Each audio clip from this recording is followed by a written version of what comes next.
So according to modern history के अनुसार हम पढ़ेंगे मॉडर्न हिस्ट्री में अबाउट द आर्य समाज। तो आर्य समाज के संस्थापक थे कौन? स्वामी दयानंद सरस्वती जी। इनकी क्या फिलॉसफी थी? स्वामी दयानंद सरस्वती जी की क्या फिलॉसफी थी, क्या विचारधारा थी, इसके बारे में हम डिस्कशन करते हैं। हम जब मॉडर्न हिस्ट्री स्टार्ट करेंगे तो उसमें हम समझेंगे स्वामी दयानंद सरस्वती जी की क्या फिलॉसफी थी। तो हम यहाँ पे डिस्कशन करते हैं। सो ही बिलीव्स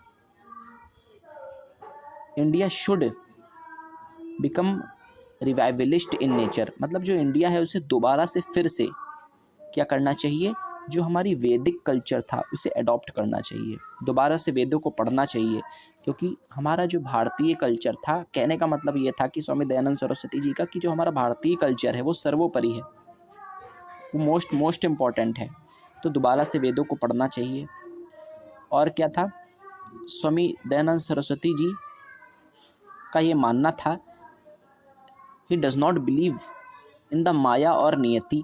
मतलब ऐसा कहा जाता है कि स्वामी दयानंद सरस्वती जी की ये फिलॉसफी थी कि माया या नियति, मतलब कि सब कुछ जो होगा वो माया से होगा या जो नियति में होगा वही होगा। इसको बहुत अधिक नहीं मानते थे स्वामी दयानंद सरस्वती जी। वो ये मानते थे कि जो इंसान है उसे हार्डवर्क करना चाहिए, उसे मेहनत, जीवन में पुरुषार्थ करना चाहिए। और he also believe in the ब्रह्मचर्य, लोगों को ब्रह्मचर्य से रहना चाहिए। स्वामी दयानंद सरस्वती जी का ये मानना था।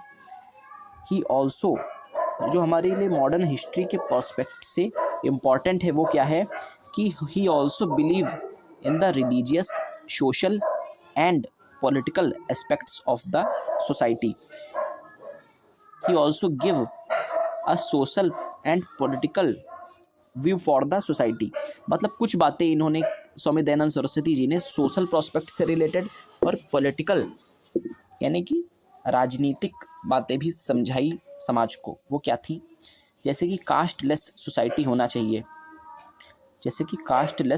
होना चाहिए, और बताया अगर वर्ण सिस्टम हो भी सोसाइटी में तो ऑक्यूपेशन के आधार पे हो।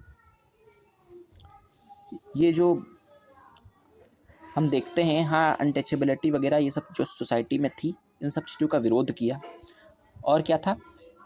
ये मानते थे कि ये जो इंग्लिश एजुकेशन है इसके उस समय क्या थे? विपक्ष में थे, अगेंस्ट थे स्वामी दयानंद सरस्वती जी। पॉलिटिकल आइडियोलॉजी ये थी कि वो चाहते थे कि इंडिया को स्वराज मिले, यानी कि आज़ादी मिले।